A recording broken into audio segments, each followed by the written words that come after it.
양소영 변호사의 상담소 양담소를 찾아주신 여러분 환영합니다. 양소영입니다.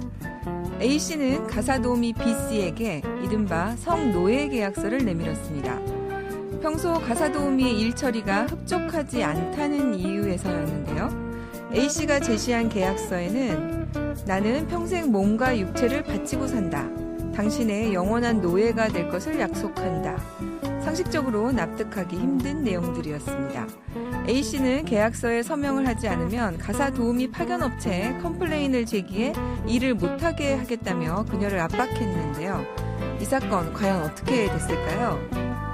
법무법인 승인 양소영 변호사입니다. 네, 듣기만 해도 참 기가 막힌 사연입니다.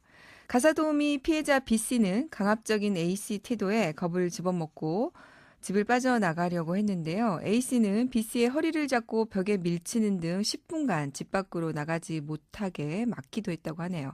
이에 위험을 느낀 B씨가 살려달라고 고함을 질렀고 다행히 고함 소리를 들은 인근 주민의 신고로 A씨는 경찰에 붙잡혔습니다. 이런 거 들으면 정말 그 주민의 신고, 주위 사람들이 신고를 해주는 거, 가정폭력이든 어떤 내용이든 주변의 도움이 정말 절실한 거를 느낍니다. 이 도움이 없었다면 어떻게 됐을까 생각하면 참 끔찍합니다. A씨는 경찰에서 붙잡혔고요. 징역 1년을 선고받았습니다. 여기서 만약에 B씨가 실제로 이 계약서에 사인을 했다면 법적 효력이 있을까요? 한번 생각을 해보도록 하겠습니다.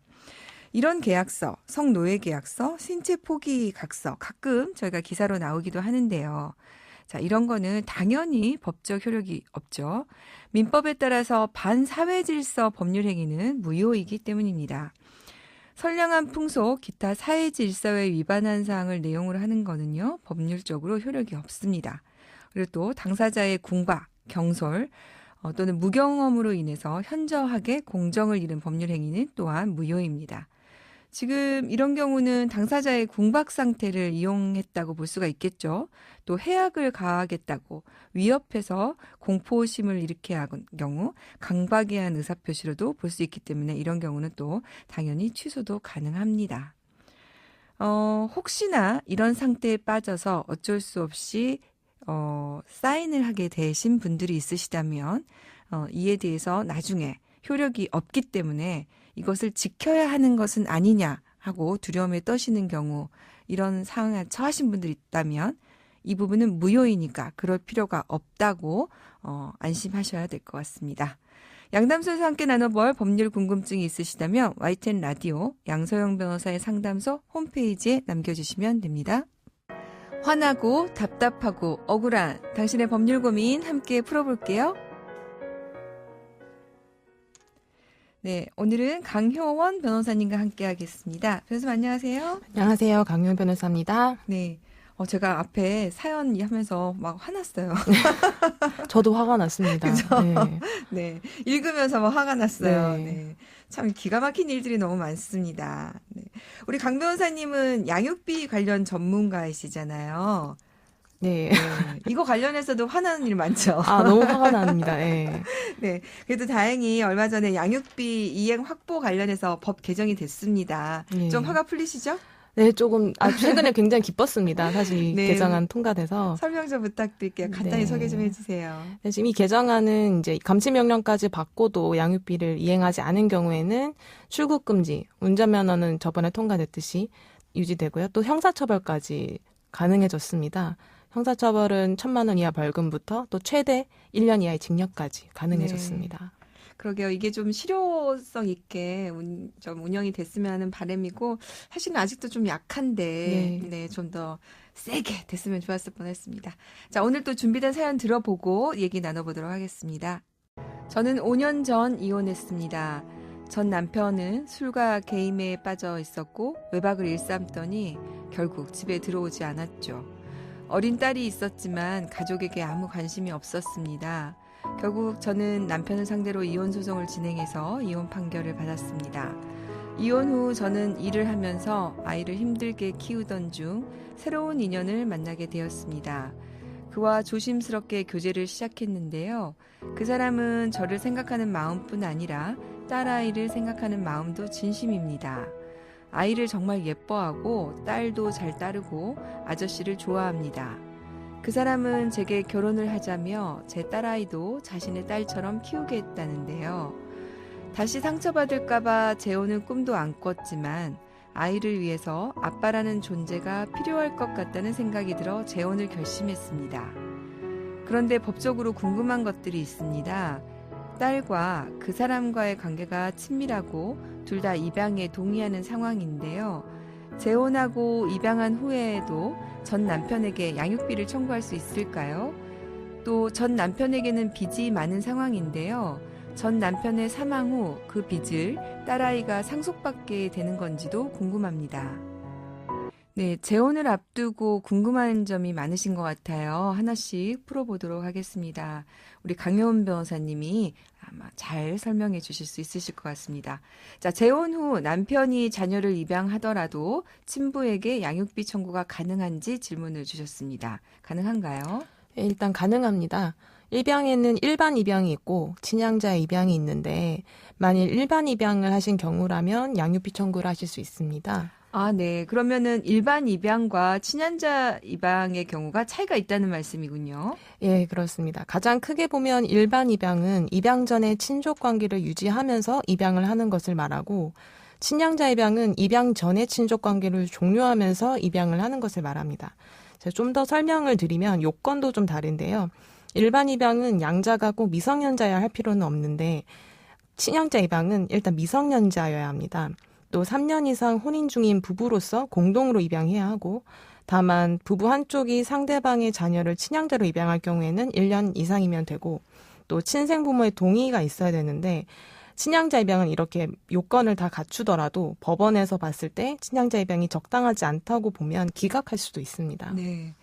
요새는 이제 정말 아이를 사랑하고 내 딸처럼 키우고 싶고 또 이제 재혼한 가정에서 새로 아이가 태어날 경우에 둘이를 이제 똑같이 키우고 싶어서 친양자 입양을 원하시는 분들이 상당히 있으세요.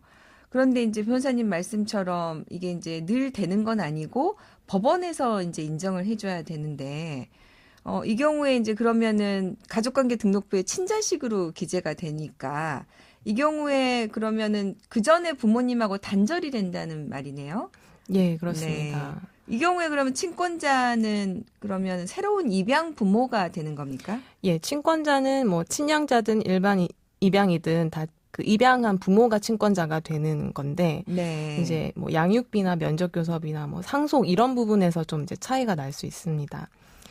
일반 입양 시 미성년자의 친권자는 이제 일반 입양 부모가 되는 건 맞는데 일반 입양의 경우에는 이제 그래도 그 전에 친부와의 관계는 여전히 유지되기 때문에 그 친부나 기존의 이제 친족 관계인 그 부모는 미성년 자녀에 대해서 여전히 부양 의무를 부담하고 있고요. 그래서 네. 양육비를 지급할 의무가 있고 또 그분들은 면접교섭권도 가지고 계십니다. 그러니까 이제 일반 입양의 경우에는 양육비를 지급하고 면접교섭을 갖는데 이제 친양자 입양의 경우에는 그러니까 양육비를 지급할 의무도 없고 면접교섭권도 없어진다. 예. 이런 말씀이군요. 네네. 네. 전 남편의 채무가 아이에게 상속되는지 이 부분도 궁금해하셨어요. 자, 그러면 이 경우에는 어떻게 됩니까?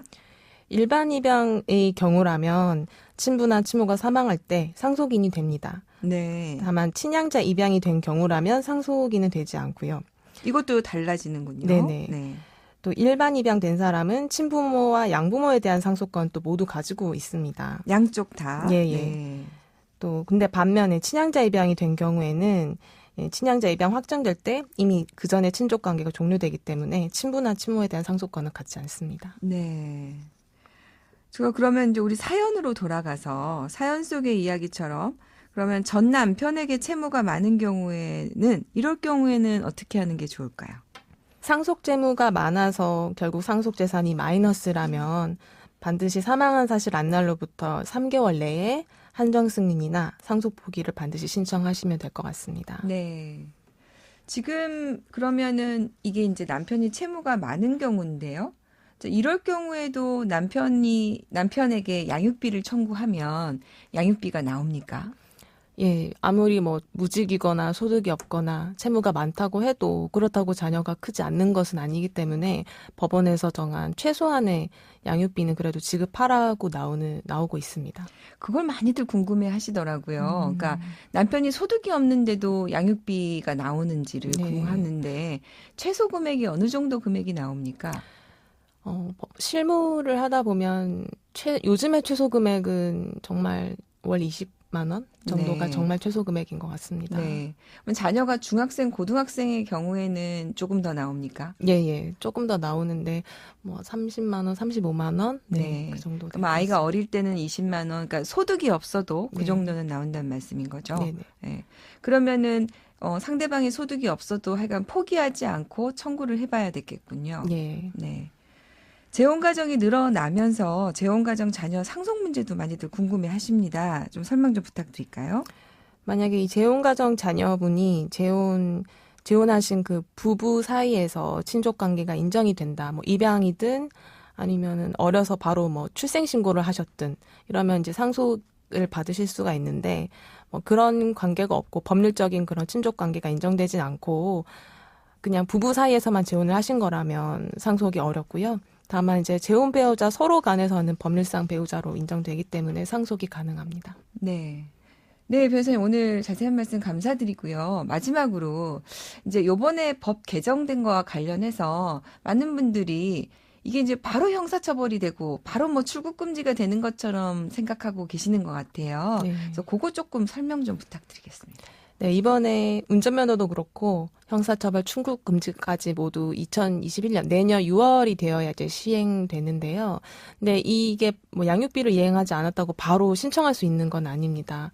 그 이행명령을 신청해서 감치 결정을 받고 나서도 양육비를 지급하지 않아야 되거든요. 그러니까 단계가 있군요. 이행 명령을 먼저 일단 하고 감치까지 나오고 그러고도 안 해야 네. 이제 나중에 그게 되는군요. 예, 네. 그리고 또 개정법에서는 이 법 시행 후에 받은 감치 결정을 받고서도 이행을 하지 않은 경우라고 되어 있기 때문에 감치 결정을 이제 2021년 6월 이후로 받은 경우에만 지금 개정된 뭐 출국 금지, 형사처벌 이런 것도 한번 신청해 보실 수 있기 때문에 이 점을 좀 확인해 보셔야 될 것 같습니다. 네. 그래서 그 전에 지금 되어 있는 분들이 아니기 때문에 개정된 법에 어쨌든 이런 효력을 받기 위해서는 서둘러서 지금 어쨌든 절차를 진행하셔야 된다는 점을 유의하셔야 되겠군요. 네. 네, 감사합니다. 감사합니다. 양소영 변호사의 상담소 양담소는 또 내일 또 문을 엽니다. 끝곡 들국화의 내가 찾는 아이 들려드릴게요. 양소영이었습니다.